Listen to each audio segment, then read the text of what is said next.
मैं तुमसे भेज रहा हूँ कि तुम स्वयं अपने योग पर ढूंढ कर लाओ। वृद्ध मंत्रियों के साथ शीघ्र जाओ और मेरी बात को मानो।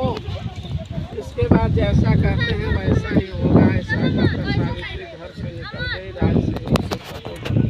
वन में गई कि सारी कथा उससे कहने लगे।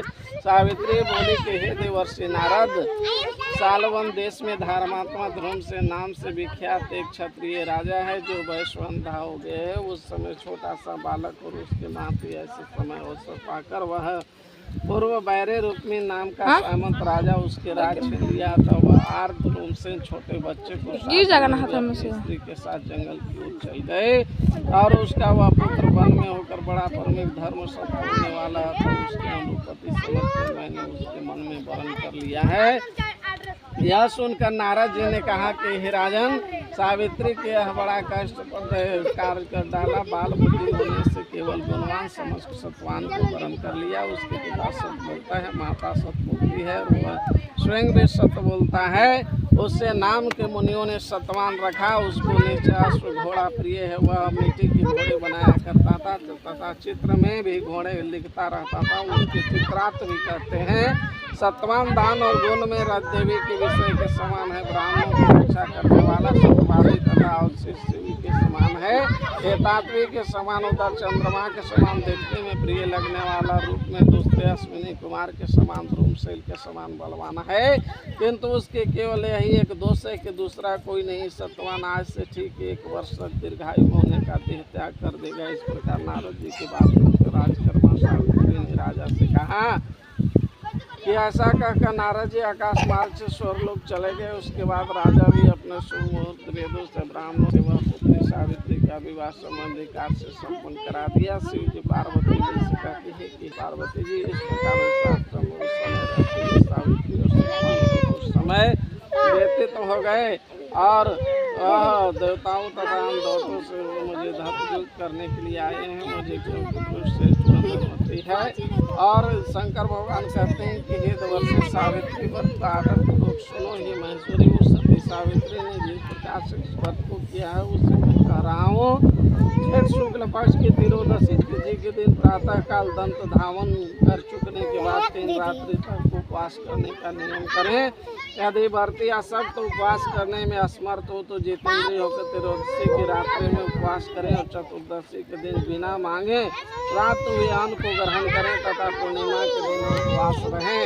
हे सावित्री, प्रतिदिन तालाब, महानदी या झरना अथवा पांडुकूप में स्नान करने से सर्व स्नान का फल प्राप्त होता है। हे यशस्विनी, विशेष करके पूर्णिमा में सरसों और मृत्तिका मिश्रित जल से स्नान करना चाहिए और स्वर्ण या मिट्टी अथवा काठ की बनी हुई सावित्री को प्रतिमा को रखकर उसकी सावित्री के लिए 2 रक्त देवें और ब्रह्मा जी के लिए श्वेत वस्त्र देवें। इस प्रकार से ब्रह्मा के साथ सावित्री का यथाशक्ति गंध पुष्प धूप से पूजा करें।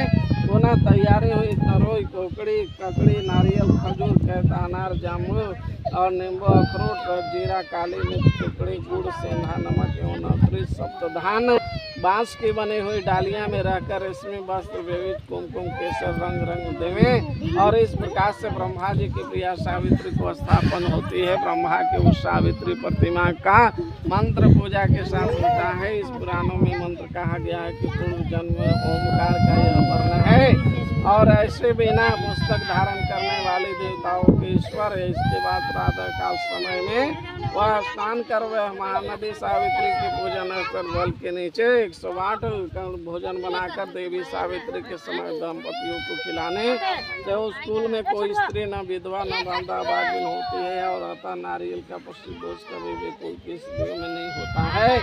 इसलिए हे देवी, विशेष करके सावित्री के आगे कड़वा तीखा रस से सहित भोजन देना चाहिए। उस समय स्त्री को खाटा और क्षार और पदार्थ युक्त भोजन कभी भी नहीं करना चाहिए। बड़े 5 प्रकार के हृदय के लिए प्रिय लगने वाले पकाए हुए आने ही भोजन करना चाहिए। घृत से पूर्ण और अधिक दूध में पके हुए मालपुए बनावे और पुए ऐसे बनाओ जो व्रती सेवई के रूप में शोक करने से अशोकवर्ती नाम से प्रसिद्ध है।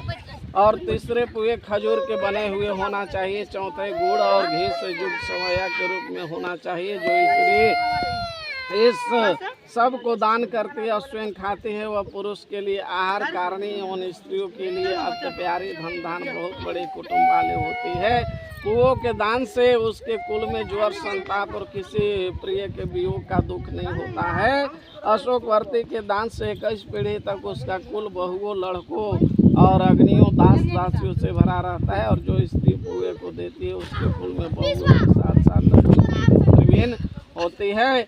और विधि पूर्वक पूजन करके उस द्वि दंपतियों को धोती साड़ी कुमकुम आदि पहनाकर सुगंधित कर लिप शरीर को फूल माला से अलंकृत कर गंध पुष्प से अन्न में नारियल देना चाहिए। और उस उद्देश्य हमको में अंजन मस्तक में सिंदूर लगाकर मनोहर सुगंधित और सुपारी पात्र में हाथ में देने के बाद प्रणाम करना चाहिए, विसर्जन करना चाहिए। अंत में इस क्रिया से विसर्ज होकर बंधु एवं बालकों के साथ स्वयं भोजन करे। यदि पूजा स्थल में भोजन न कर सके तो घर जाकर भोजन करना चाहिए, जिससे देवी प्रसन्न होती है। इसी प्रकार से अपने घर जाकर पिंडदान पितरों का करना चाहिए। ऐसा करने से विज्ञान 8 अरब 32 करोड़ वर्ष तक संतुष्ट बना रहता है। इसलिए जहाँ तक हो सके यथापूर्वक गुप्त रूप से करना चाहिए, क्योंकि पितरों को तृप्ति देने वाले ब्रह्मा जी ने बताया है। गौरी कन्या का भोजन कराना आदि जो क्रिया है वो सर्व कहलाती है। मनुष्य को कृति प्रदान करने वाली राजश्री कहा जाता है। अपना हित चाहने वाले व्यक्तियों को कहे हुए से यह दान सदा देना